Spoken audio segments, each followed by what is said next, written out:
A todos, qué gusto poder vernos un viernes más. Ya pasamos la mitad del mes de octubre y gracias a Dios podemos seguirnos reuniendo de esta manera.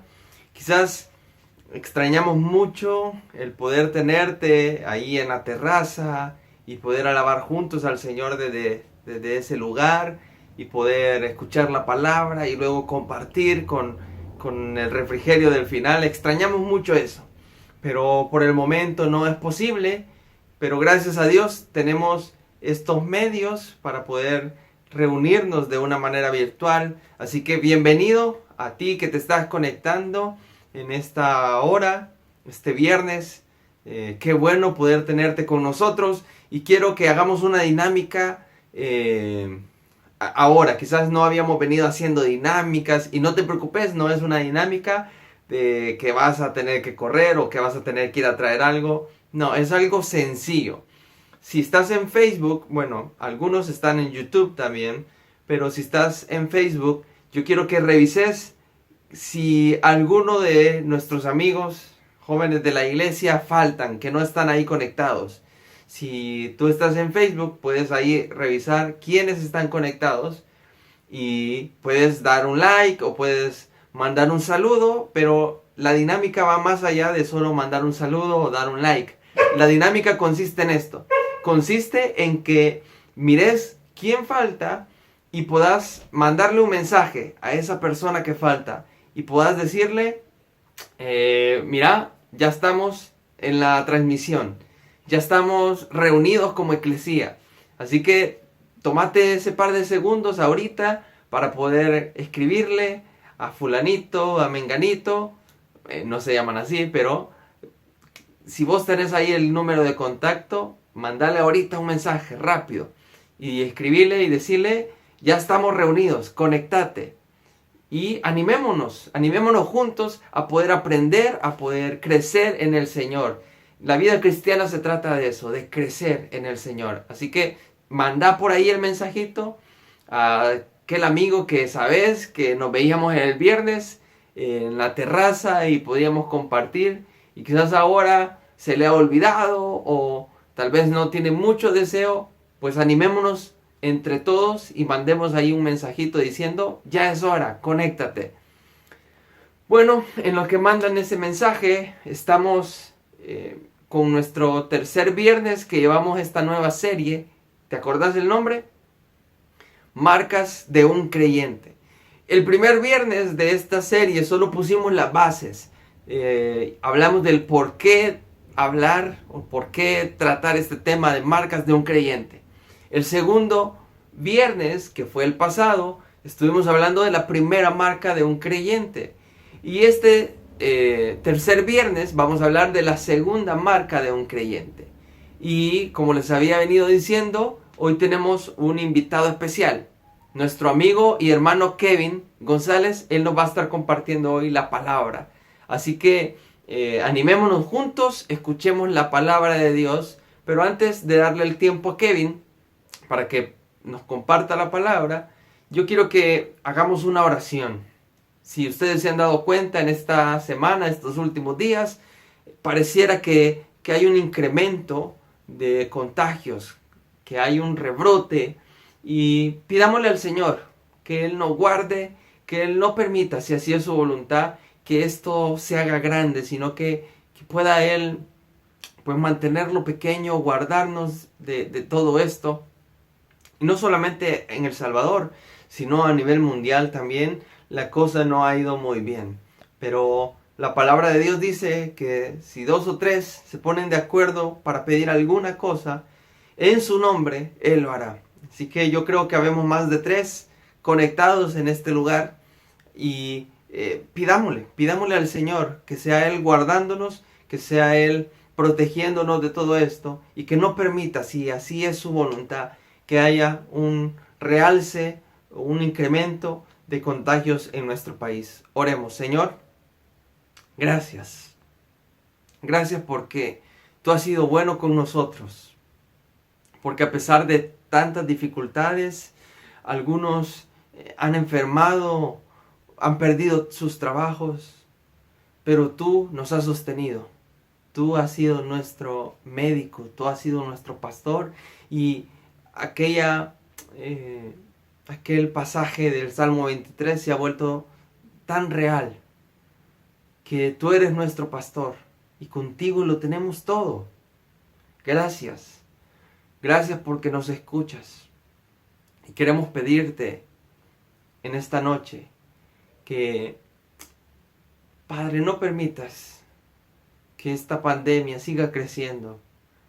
No permitas, Señor, si así es tu voluntad, que estos casos de contagios se incrementen en nuestro país. Guárdanos, guárdanos de este virus. Guarda a cada una de nuestras familias. Te ruego, Señor, que guardes a cada salvadoreño y que podamos salir de esto, podamos salir adelante. Padre, te ruego porque nos sigas guardando en la iglesia cuando nos reunimos, que nos sigas cuidando, Señor. Ayúdanos a poder ser sabios y tener presentes las medidas, a no desechar las medidas en este momento, sino a cuidarnos también, a ser prudentes, a usar la mascarilla, Señor, a limpiar nuestras manos, a guardar distancia. Recuérdanos, Señor, que debemos hacer todas estas cosas. Padre, te suplico que tú bendigas también el mundo entero. También el mundo, tú lo conoces mejor que todos nosotros, pues tú lo has creado. Tu palabra dice que tuya es la tierra y su plenitud, y los que en ella habitamos. Señor, que también esta pandemia pueda ir menguando, pueda ir cesando a nivel mundial. Te pido, Señor, que tú guíes a aquellas personas que están tratando de hacer una cura, que están tratando de hacer una vacuna contra esto, Señor. Guíales. Sabemos que tú puedes protegernos, sabemos que tú puedes cambiar esto de la noche a la mañana, pero si no lo haces es porque quizás tienes algo que quieres hacer en nosotros, en la iglesia. Padre, gracias porque hasta aquí nos ha guardado, y suplicamos que tu buena mano siga estando con nosotros, guardándonos. Señor, ponemos en tus manos esta reunión, que puedas usar grandemente a Kevin y que tu palabra pueda impactar nuestras vidas y podamos aprender y podamos crecer en ti. En el nombre de Cristo Jesús, amén. Bueno, dejamos el tiempo con Kevin. Aprendamos de la palabra. Buenas noches, jóvenes y hermanos que están sintonizándonos. Para mí es un privilegio muy grande poder llegar hasta sus hogares y poder abrir juntos la Escritura y estudiar acerca de lo que nos caracteriza como cristianos, las marcas de un cristiano. Vivimos en un tiempo donde se habla de muchas verdades, incluso se relativiza acerca de la verdad. Para muchos tal parece que la verdad es relativa. Vivimos en una época que ve con recelo cualquier clase de certidumbre o convicción acerca de la verdad. Nuestra sociedad ha abandonado la idea de los absolutos y en su lugar ha decidido arbitrariamente darle igual validez a toda opinión. La frase "no hay verdad absoluta" parece que se ha convertido en un absoluto en nuestros tiempos, lo cual resulta en una paradoja, no solo desde el punto de vista lógico, sino también de la esencia de Dios mismo. Y esto no solo es particularmente en nuestro tiempo, sino que en el tiempo donde el apóstol Juan escribió la epístola, también habían personas que afirmaban tener la verdad, una verdad que la habían obtenido según ellos por medio de revelaciones espirituales diferentes a lo que los apóstoles y Juan mismo les había enseñado. Es por esta razón que Juan hace un especial énfasis en esta palabra, la palabra verdad. ¿Qué es la verdad? Te invito a que podamos adentrarnos un poco al estudio de lo que Juan estaba enseñando en su mensaje acerca de esto. Cuando el apóstol Juan escribió esta epístola, había personas que negaban la total deidad y humanidad de Jesucristo y por consiguiente la verdadera naturaleza del Evangelio. Además, afirmaban haber obtenido, sin tener en cuenta el Evangelio, un conocimiento extraordinario de lo divino. La comunidad a la que Juan estaba transmitiendo este mensaje estaba afectada por la enseñanza de falsos maestros, que primero negaban la humanidad de Cristo. Segundo, decían que habían llegado a la perfección y estaban libres de pecado. Y tercero, promovían ciertos estilos de vida que transgredían la ley de Dios. Entonces, quiero que estudiemos acerca de el énfasis que hace el apóstol Juan acerca de Jesucristo. En el capítulo 2 de la primera epístola de Juan, versículo 21, dice de la siguiente forma: no os he escrito como si ignoraseis la verdad, sino porque la conocéis y porque ninguna mentira procede de la verdad. Versículo 22. ¿Quién es el mentiroso, sino el que niega que Jesús es el Cristo? Este es anticristo, el que niega al Padre y al Hijo. Todo aquel que niega al Hijo tampoco tiene al Padre. El que confiesa al Hijo tiene también al Padre. Juan hace una especial énfasis que toda verdad proviene de Jesucristo y que Jesús mismo es la verdad. Si recordamos el Evangelio de Juan en el capítulo 14, versículo 6, Jesús dijo: yo soy el camino y la verdad y la vida. Nadie viene al Padre si no es por mí. Jesucristo, el Dios hombre totalmente divino y completamente humano, va a tener un especial énfasis en esta epístola que Juan estaba escribiendo. Juan había experimentado esta realidad por medio de sus sentidos naturales y era un testigo verdadero de la encarnación en su plenitud. Juan no simplemente oyó algo de Jesús en una sola ocasión, sino que estuvo presente a lo largo del ministerio terrenal de Cristo. En los primeros versículos de la epístola vemos el especial énfasis que Juan hace en lo que hemos visto con nuestros ojos, para clarificar que se estaba refiriendo a la experiencia física de ver. No se estaba refiriendo a algún tipo de visión espiritual que solo hubiera en su mente. Cristo no era una imagen mística, no era un espíritu que había venido como algunos habían afirmado, sino era un hombre real, a quien Juan había observado diariamente durante alrededor de 3 años por medio de su visión normal, de forma física. Y Juan va a decir acá la verdad acerca de Jesús. Y una de las primeras verdades que Juan va a decir es que Jesús es el Cristo. El versículo 22 dice: ¿quién es el mentiroso sino el que niega que Jesús es el Cristo? Juan estaba enseñando que la persona de la cual se había profetizado durante el Antiguo Testamento, desde Moisés hasta los profetas, al cual llamaban Mesías o Cristo, es Jesús. La palabra Cristo es la palabra griega equivalente a Mesías, el que sería lleno del Espíritu y apartado para llevar a cabo la tarea de salvar a su pueblo. El Cristo de Dios sería ungido para ser el principal profeta anunciado, para ser el único sumo sacerdote en el orden eterno de Dios, para ser el Rey eterno, el Rey de reyes y Señor de señores. Este Cristo tiene que poseer carne, huesos y sangre, es decir, tiene que ser humano. Por eso Juan, que había hasta palpado a Jesús, deja claro a sus lectores en distintas ocasiones que Jesucristo, siendo Dios, se encarnó. Durante el ministerio de Jesús, muchos en Israel se dieron cuenta que a pesar de haber retornado del exilio de Babilonia, la nación seguía estando en exilio. La injusticia y la opresión, la pérdida y la aflicción dominaban aún la vida nacional. Se pensaba que el Mesías, el rey que redimiría a la nación hebrea, sería una figura de gran fuerza militar y de gran poder político. Vendría a su pueblo, sería reconocido y recibido por él, y entonces los conduciría a la victoria. En dicho momento apareció Jesús, declarando que presentaba el reino de Dios. La gente se reunía con ansias a su alrededor a fin de observarlo y de oírlo, pero nada acerca de él se ajustaba a lo que esperaban. Él no había nacido en un palacio tras una cortina real, sino en un pesebre de un establo sobre la paja. Permaneció completamente fuera de las redes sociales, del poder político y económico. No buscó obtener credenciales académicas o religiosas.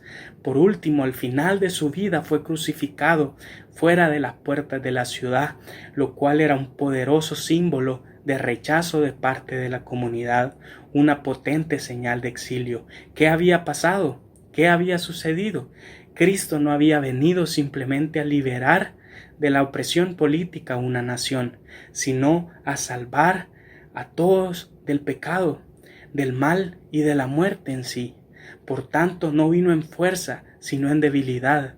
Vino y experimentó el exilio que nosotros merecíamos y tomó sobre sí mismo toda maldición de la rebelión humana.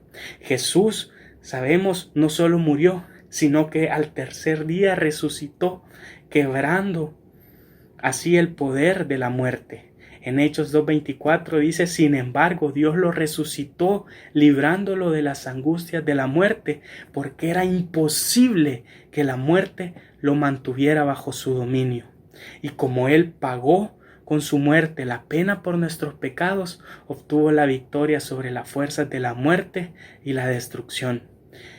Y esto es lo que Juan les quiere transmitir a los receptores de su epístola, que Jesús es el Cristo, que Jesús es el Mesías, que Jesús es el Salvador, que Jesús es el Rey de Reyes y Señor de Señores.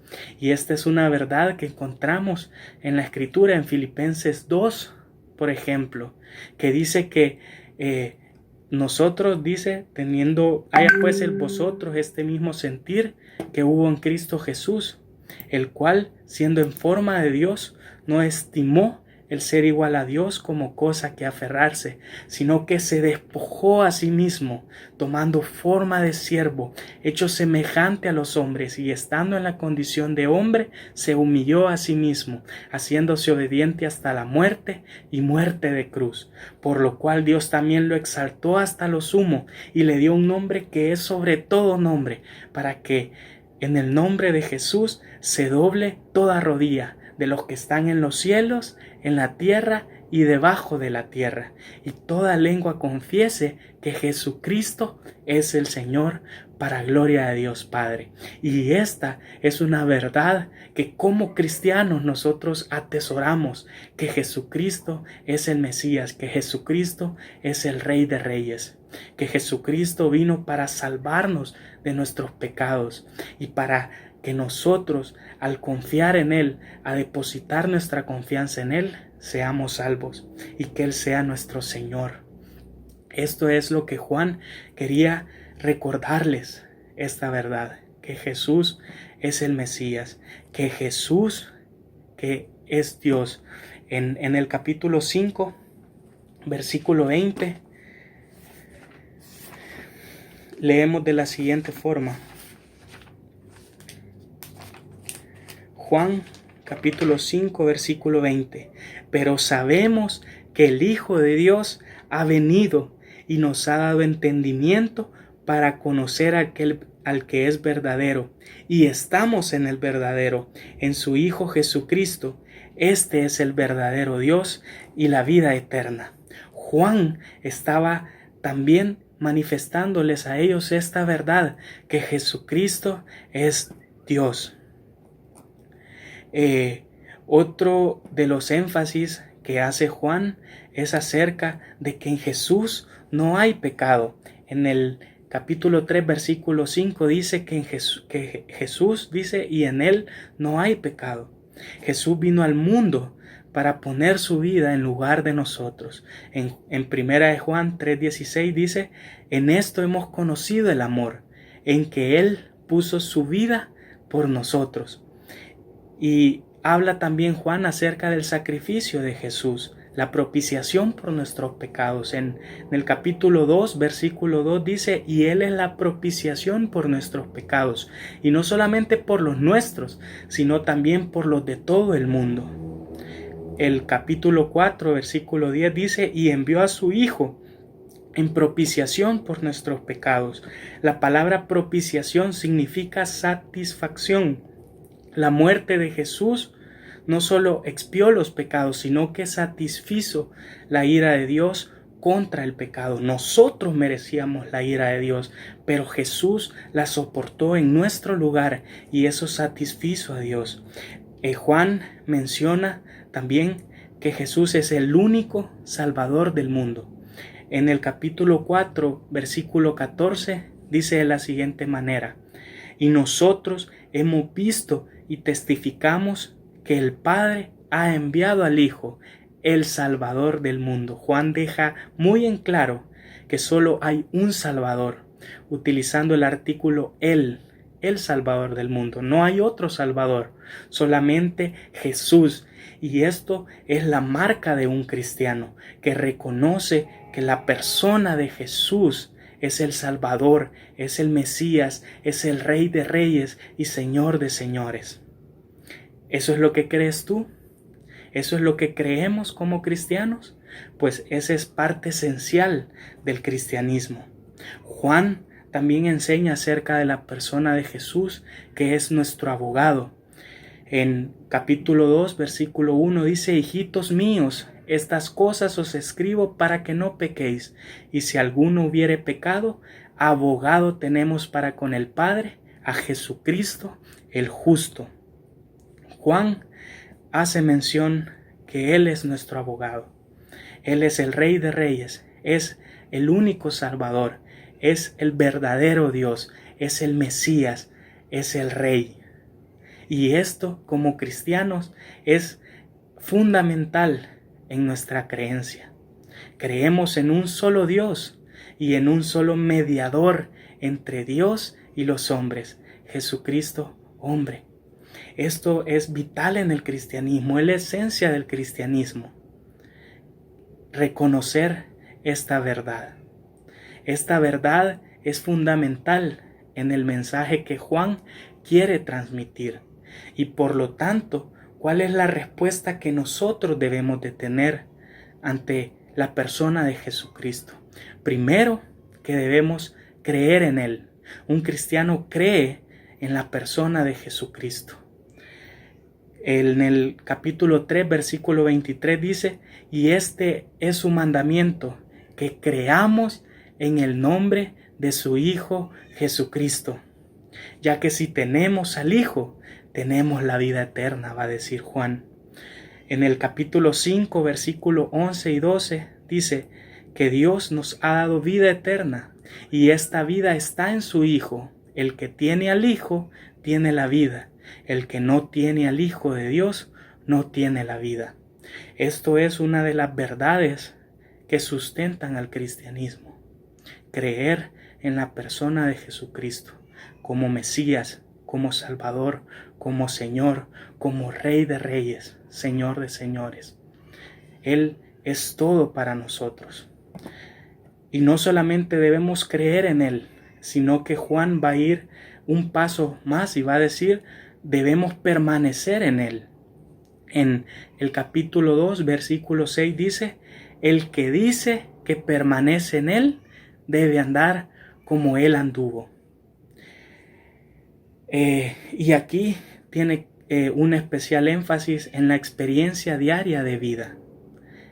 No solo debemos de ver a Jesús como nuestro Salvador y como un pasaporte, ¿verdad?, hacia el cielo, sino que Él debe permear, su evangelio debe permear en cada área de nuestra vida, en la forma de cómo pensamos, en la forma de cómo vivimos, cómo nos relacionamos con los demás, en la forma y en las decisiones que hacemos día con día. Jesús, su evangelio, su persona debe estar en nuestra vida. Por eso Juan dice: el que dice que permanece en Él debe andar como Él anduvo. ¿Andamos como Jesús anduvo? ¿Andas tú conforme a cómo anduvo Jesús? ¿Ando yo conforme a cómo anduvo Jesús? Y esto también es importante para nosotros. Las formas o las maneras de cómo pensamos acerca de la realidad se acoplan a lo que Jesús pensaba. por ejemplo, acerca del matrimonio y de la sexualidad, que es un tema que ahorita está bastante en auge, ¿verdad? ¿Será que nosotros pensamos de acuerdo a lo que Jesús pensaba? ¿O nuestros pensamientos, nuestras ideas vienen acerca de la cultura, acerca de lo que hemos escuchado, hemos leído o hemos estudiado en la palabra de Dios? ¿De dónde tenemos nuestros pensamientos? ¿Dejamos que la palabra transforme nuestra forma de pensar o nos acomodamos a lo que el mundo y la cultura nos quiere enseñar? Un cristiano debe andar como Jesús anduvo en todas las facetas de su vida, en el matrimonio, en la relación al dinero. Jesús habló mucho acerca del dinero, en la sexualidad, en el perdón hacia otros, en el amor hacia otros. Juan va a hacer especial énfasis en el amor hacia el prójimo. Entonces, no solamente debemos creer en Jesús, dice Juan, sino que si decimos que permanecemos en Él, debemos andar como Él anduvo. Si no, nos estamos engañando a nosotros mismos, estamos siendo mentirosos. En el capítulo 2, en el versículo 3 dice: y en esto sabemos que nosotros le conocemos, si guardamos sus mandamientos.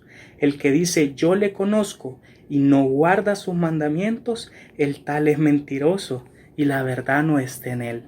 Otra de las marcas de un cristiano es que guarda los mandamientos de Dios, guarda su palabra, está en una constante influencia de la palabra de Dios. No hay cristianismo si no hay una influencia constante de la palabra de Dios. Y vamos a tener un viernes especial para hablar de esto.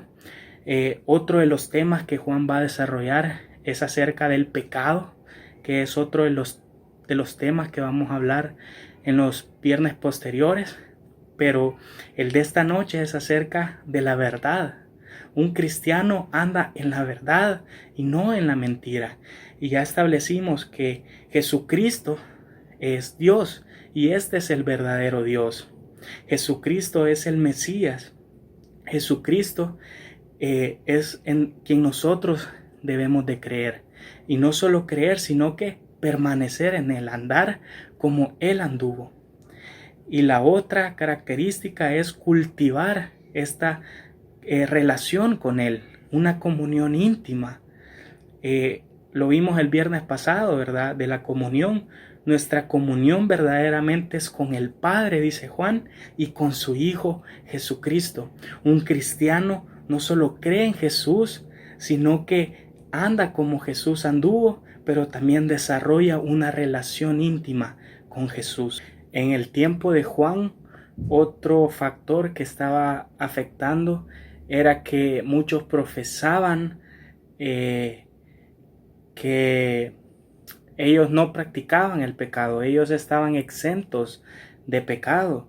Y esta es una de las otras verdades que Juan va a reafirmar, y lo podemos observar en el capítulo 1, versículo 7. Pero si andamos en luz, como Él está en luz, tenemos comunión unos con otros, y la sangre de su Hijo nos limpia de todo pecado. Si decimos que no tenemos pecado, nos engañamos a nosotros mismos, y la verdad no está en nosotros. Juan va a decir acá que otra de las marcas de un cristiano, otra de las características de un cristiano, es que está consciente del pecado en su vida, en su carne, pero no se va a dejar dominar por este pecado. Esto es otro de los temas que vamos a ver en un par de viernes. Y toda esta idea de la verdad, Juan la menciona en torno a estas cosas, acerca de Jesucristo, que Él es el verdadero Dios, acerca de permanecer en Él y de andar como Él anduvo, acerca de guardar su palabra y tener una comprensión correcta acerca del pecado en nuestra vida. Estas son las verdades de las que Juan nos habla en esta epístola, y nosotros como cristianos debemos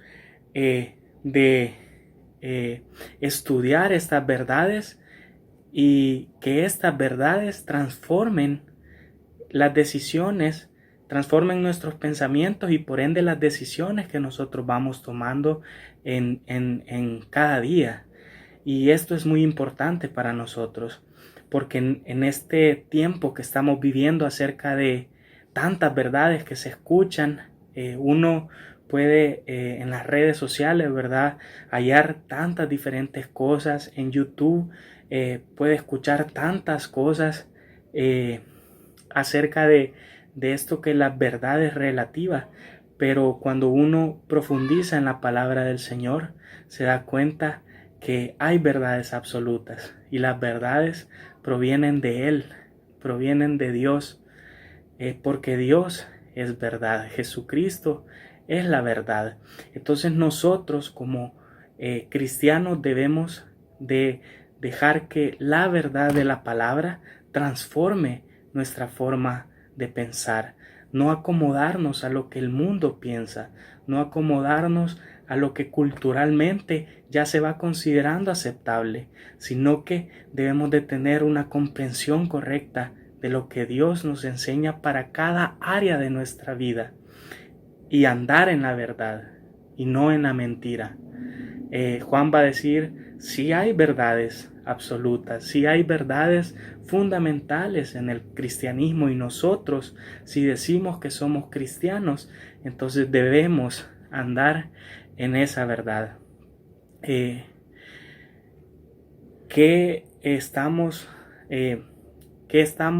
¿Por qué cosas nosotros nos estamos dejando influenciar? Nosotros debemos ir a la palabra y dejar que la palabra transforme nuestra forma de pensar, y entonces vamos a tener una vida de acuerdo a lo que Dios quiere para nosotros. Entonces déjame orar por esto, déjame orar para que Dios pueda ayudarnos a comprender, a aceptar estas verdades, a confiar en estas verdades y a vivirlas, a vivir de acuerdo a ellas. Oremos. Señor, te damos gracias por una noche más que nos has regalado, por un día más que tú nos das de vida. Gracias, Señor, porque podemos abrir tu palabra, podemos estudiar tu palabra, Señor, y especialmente esta epístola que tú inspiraste, Señor, y que el apóstol Juan escribió, en la cual se nos habla de que nosotros como cristianos debemos andar en la verdad y no en la mentira, debemos de permanecer en la verdad, y sabemos por tu palabra que tú eres verdad, que Jesucristo es la verdad, que tu palabra es la verdad. Entonces te pido que nosotros, Señor, seamos santificados por medio de tu palabra. Tu palabra es la verdad, Señor. Como oraba Jesús diciendo, santifícalos en tu verdad. Tu palabra es verdad. Que nuestra forma de pensar se acople a tu palabra, Señor. Que tu palabra pueda transformar esos pensamientos, esas ideas que tenemos muchas veces equivocadas por lo que el mundo nos ha enseñado, Señor. Que transformemos nuestra mente conforme a tu palabra, conforme a la verdad del Evangelio de Jesucristo, y que vivamos cada día conforme a esta gran verdad, Señor, que nos ha salvado, que nos ha perdonado nuestros pecados, que nos ha dado una vida diferente, Señor, para poder andar en luz y ser luz hacia otros, Señor. Yo te pido que esta sea una verdad que nosotros meditemos, que nosotros reflexionemos, y en la cual nosotros permanezcamos día con día, Señor, en todas las áreas de nuestra vida, en cómo nos relacionamos con los demás, en el amor hacia los demás, en el perdón, sobre la sexualidad, Señor, en el matrimonio, en la vida diaria, Señor, en el trabajo, en los estudios. Que el Evangelio de tu Hijo Jesucristo, Señor,